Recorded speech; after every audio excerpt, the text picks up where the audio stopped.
अस्सलाम वालेकुम रहमतुल्लाहि व बरकातुहू। कैसे हैं प्यारे बच्चों आप सभी? मुझे पूरी उम्मीद है आप सभी खैरियत से होंगे। आज जैसा कि आप देख रहे हैं कि आपकी मैथ्स की ऑनलाइन क्लास है और आज की क्लास में स्टार्ट यानी कंटिन्यू होगी आपकी नेक्स्ट एक्सरसाइज, क्योंकि आपका चैप्टर 6 जो है वो कंटिन्यू है और उसकी अलग अलग एक्सरसाइजेस आपको करवाई जा रही हैं। तो हर एक्सरसाइज में आपको कुछ ना कुछ नया सीखने को मिलता है। तो अब ये जो एक्सरसाइज आप करेंगे तो उसमें भी आपको कुछ नया सीखने को मिलेगा, तो इसलिए आपको बहुत ध्यान से अपना वर्क कंप्लीट करना है और जैसे जैसे आपको बताया जाए आप उसी तरह से अपना वर्क कंप्लीट कीजिए। आप देख रहे हैं एक्सरसाइज 6.3, जिसमें सिर्फ आपको क्वेश्चंस नज़र आ रहे हैं और आपको कहा गया है कि इनको सॉल्व कीजिए। कहीं पर भी बुक में आपको जगह नज़र नहीं आ रही है कि आप यहाँ पर इसको सॉल्व करें या यहीं पर आप कहीं इसको वेरीफाई भी करें, क्योंकि क्वेश्चन क्या है कि divide the following and find the quotient. पहले तो आपको डिवाइड करना है, डिवाइड करने का तरीका आपको अभी सिखाया जाएगा किस तरह से डिवाइड करना है, और डिवाइड करने के बाद आपको इसको वेरीफाई भी करना है। पहले क्वोशंट बताना है कि क्वोशंट कौन सा है एंड देन वेरीफाई करना है। वेरीफाई मतलब कि हमारा आंसर सही है या नहीं, वो आपको एक बार वेरीफाई करना है और वो वेरिफिकेशन किस तरह से करेंगे वो एक बार आप देखिए। तो कॉपी में आपको चैप्टर 6 डाल लेना है, क्योंकि चैप्टर 6 है और उसी की सारी एक्सरसाइजेज हैं। एक्सरसाइज 6.3 क्वेश्चन है divide the following and find the quotient, also verify the answer. पहले आपको डिवाइड करना है, क्वोशंट बताना है एंड फिर वेरीफाई करना है आपको कि किस तरह से करना है। तो पहला जो आपका क्वेश्चन है वो है 46 डिवाइडेड बाई 2। 46 डिवाइडेड बाई 2, तो आपको क्या करना है 46 को 2 से डिवाइड करना है। अब जैसा कि आपने पहले भी देखा है, आपने इसका डिवीज़न फैक्ट का यानी डिवीज़न का आपने दिखाया था, मल्टीपल फैक्ट दिए थे कि किस तरह से आपको मल्टीपल फैक्ट करना है। यानी अगर आप इसका डिवाइड करेंगे और जो उसका क्वोशंट मिलेगा, तो अगर उसको मल्टीप्लाई करते हैं तो आंसर अगेन आपको वही मिलेगा जो आपका डिविडेंड है। ओके, तो पहले एक बार इसको कर लेते हैं, इसे सॉल्व करना है आपको। सबसे पहले आपको इस तरह से एक लाइन खींचनी है और इस तरह से आपको एक शेप बना लेनी है, यानी कि ये इस तरह से जब आप लिखते हैं तो ये आपका डिवीज़न समझ में आता है कि ये आप डिवाइड कर रहे हैं, डिवीज़न के सवाल कर रहे हैं। तो 46 ये आपका डिविडेंड है, अंदर जाएगा, और 2 है आपका डिवाइज़र, ये बाहर आएगा। ओके, तो अब आपको क्या देखना है कि सबसे पहले आपको ये देखना है कि 4 जो है वो 2 के टेबल में आता है या नहीं। अगर आता है तो उसे काउंट कीजिए, या फिर कभी कभी ऐसा होता है कि यहाँ नंबर यानी कि जो डिजिट है वो बड़ा होता है और डिवाइज़र छोटा होता है, तब भी हम कर लेते हैं। लेकिन अगर आपका डिविडेंड छोटा है और डिवाइज़र बड़ा है, उस कंडीशन में हम क्या करते हैं कि एक से दूसरे नंबर की यानी कि दूसरे डिजिट की तरफ फिर हम टेंस में पहुंच जाते हैं और उस तरह से इसको मिला लेते हैं और उस कंडीशन में फिर डिवाइड किया जाता है। तो सबसे पहले 2 के टेबल में 4 2 टाइम्स आएगा, 2 2 ज़ा 4। जिस तरह से आप टेबल लिखते हैं, किस तरह से 2 multiply by 1 is equal to 2 है ना, ये आता है ना 2 multiply by 2 is equal to 4। तो कितने टाइम्स आया 2 2 ज़ा 4। अब ये जो 4 है हमने 4 के नीचे 4 लिख लिया और जो ये डिवाइज़र है वो इधर लिखा हुआ है और उसका जो क्वोशंट है यानी कि जो आंसर है वो साइड में लिखा हुआ है, ये माना जाएगा क्वोशंट। अब क्या करना है ध्यान रखिएगा, एक बार हम टेबल पढ़ते हैं तो दूसरी एक बार में उसको अगली बार में वापस टेबल नहीं पढ़ते, बल्कि पहले उसे माइनस करना होता है जो हमने टेबल पढ़ा है। यानी 4 में से 4 को माइनस अगर आप करेंगे तो कुछ भी नहीं बचेगा, 0 बचेगा। तो चाहे आप 0 लिख लें, चाहे आप इसे क्रॉस लगा दें, क्योंकि कुछ नहीं बचा है। अब क्या करना है, अब हमें देखना है 6, क्योंकि अभी हमें 6 भी उतारना बाकी है। तो इस बात का आपको ध्यान रखना है कि एग्जैक्ट आपका डिजिट के नीचे ही डिजिट आना चाहिए। बहुत से बच्चे क्या करते हैं 6 लिखा हुआ है तो इधर की साइड उतार लेते हैं, जबकि ये बिल्कुल भी सही नहीं है, ये रॉन्ग होता है, गलत होता है। तो आपको जो डिजिट आप उतार रहे हैं उसके नीचे ही उसको उतारना है। अब क्या देखना है, अब 6 देखना है हमें 2 के टेबल में कितने टाइम्स आता है। तो जाहिर सी बात है, अगर आप यहाँ लिखें 2 3 ज़ा 6, तो ये जो 3 है आपका वो इधर आ जाएगा और 6 के नीचे 6 जाएगा, और ये जो 2 है डिवाइज़र है वो तो ऑलरेडी लिखा हुआ ही है। फिर से क्या करना है, माइनस करना है फिर से, और क्या करेंगे 6 में से 6 को माइनस करेंगे तो फिर से हमें क्या मिलेगा 0। ज़रूरी नहीं है कि 0 लिखा जाए, उसे हम क्रॉस भी लगा सकते हैं और 0 भी लगा सकते हैं। अब हमसे कहा गया था कि कोशेंट को फाइंड करना है, तो सबसे पहले हमें क्या लिखना है, कोशेंट, है ना। कोशेंट कितना है, कोशेंट है 23। अब क्या कहा गया है कि आल्सो वेरीफाई द आंसर। अब आंसर भी वेरीफाई करना है कि ये जो आंसर है वो ठीक है या नहीं, ठीक है। तो क्या करना है, फिर से जैसे कि आपको अभी मैंने समझाया था, आपको मल्टीप्लाई करना है। जो कोशेंट मिला है, कोशेंट आपका क्या है 23, कोशेंट है 23। आप यहाँ लिख भी सकते हैं ऊपर इस तरह से, वेरिफिकेशन या फिर वेरीफाई, जो आपको लगे वो आप लिख लीजिए, ठीक है। वेरीफाई आपने लिख लिया, तो क्या करेंगे 23 कोशेंट है, इसका डिवाइज़र कितना है 2 है। अब इसको डिवाइज़र से 23 को जो इसका डिवाइज़र आया था उसको मल्टीप्लाई कर लेंगे। 2 3 ज़ा 6 एंड 2 2 ज़ा 4। तो आपने देखा ये जो डिविडेंड है 46 है और यहाँ पर भी 46 है। इसका मतलब क्या हुआ कि जो हमने डिवाइड किया है वो एकदम करेक्ट है, बिल्कुल भी रॉन्ग नहीं है। तो आपको ये दोनों चीज़ें करनी है, पहले डिवाइड करना है, कोशेंट फाइंड करना है एंड देन वेरीफाई करना है। ओके, देखते हैं next question, question number B. Question number B है 60 डिवाइडेड बाई 3।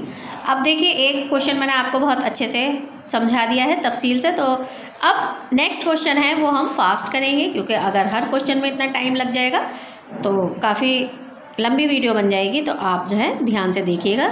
एक क्वेश्चन आपने समझ लिया है, तो क्या करना है, डिविडेंड हमारा है 60 एंड डिवाइज़र है 3। अब देखना है कि 3 के टेबल में 6 आता है या नहीं। यस आता है, 3 2 ज़ा 6, 6 में से 6 माइनस किया 0, कुछ नहीं बचा।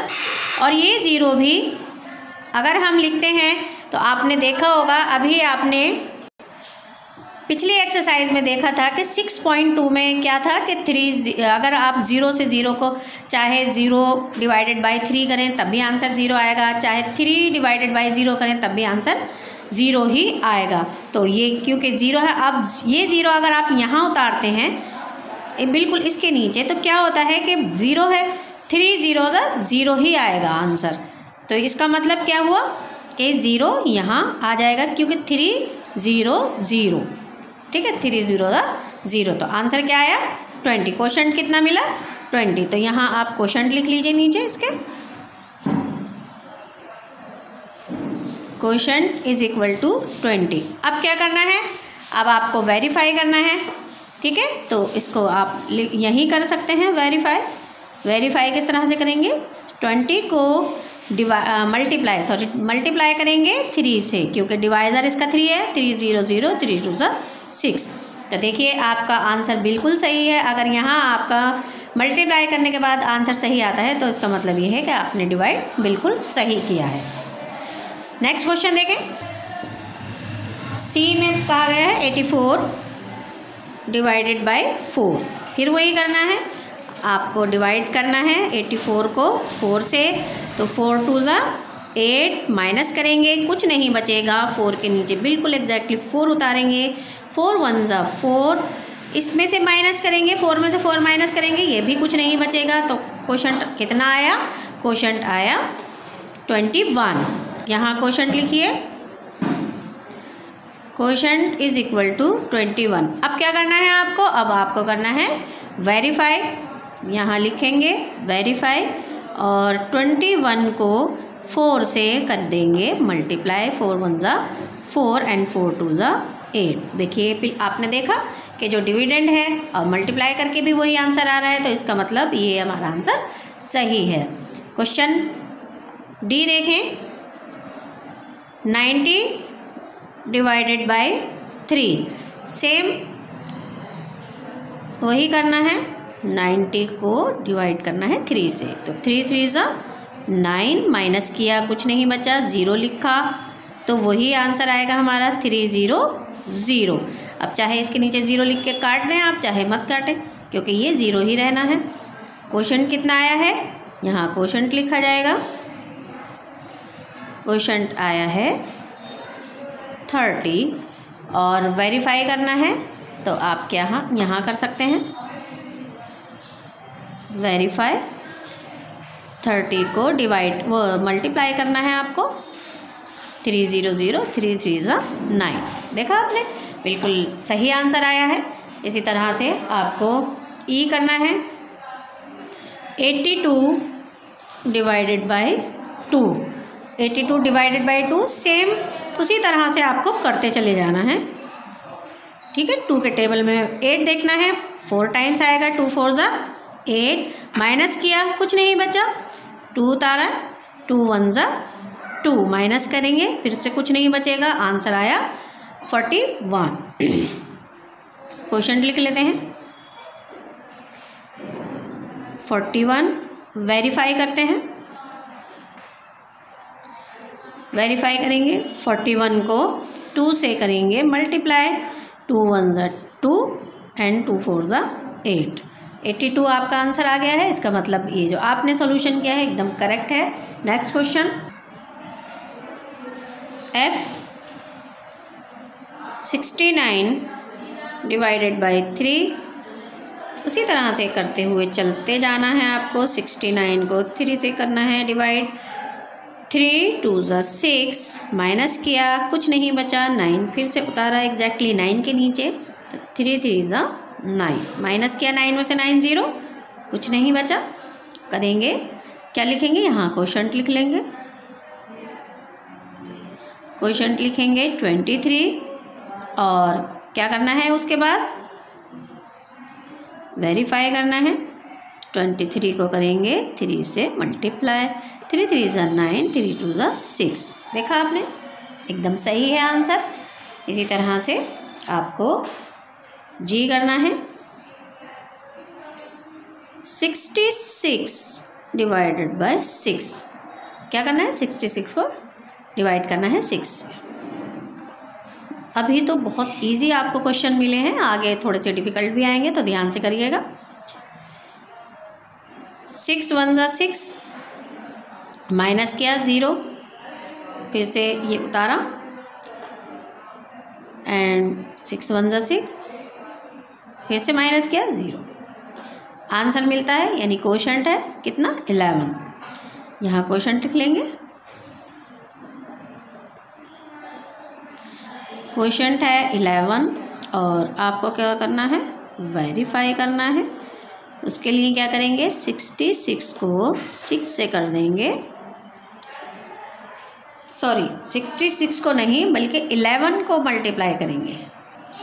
तो यहाँ आप इसको 11 लिखेंगे, क्योंकि हमें क्वोशंट से करना होगा। क्वोशंट एंड डिवाइज़र को करना है मल्टीप्लाई, डिविडेंड हमारा आंसर आना चाहिए। 6 1 ज़ा 6 एंड 6 1 ज़ा 6। देखिए आंसर 66 आ गया है, तो ये आपका आंसर बिल्कुल सही है। नेक्स्ट आप देखें, H 48 डिवाइडेड बाय 2। इसमें आपको सेम वही करना है, 48 को करेंगे डिवाइड 2 से, 2 2 ज़ा 4, माइनस किया कुछ नहीं बचा, एकदम 8 उतारेंगे, 2 4 ज़ा 8, फिर माइनस करेंगे 8 में से 8, 0 आएगा, कुछ नहीं है, तो यहाँ लिख लेंगे। अब क्या करेंगे, क्वोशंट लिख लेंगे इधर साइड में, 24। अब क्या करना है आपको, वेरीफाई करना है, तो वेरीफाई करेंगे 24 को 2 से कर देंगे मल्टीप्लाई, 2 4 ज़ा 8, 2 2 ज़ा 4। देखिए 48 आपका आंसर आ गया है। इसका मतलब आपने जो सॉल्यूशन क्या है वो एकदम करेक्ट है। तो यहाँ H तक आपके क्वेश्चन कंप्लीट हो गए हैं।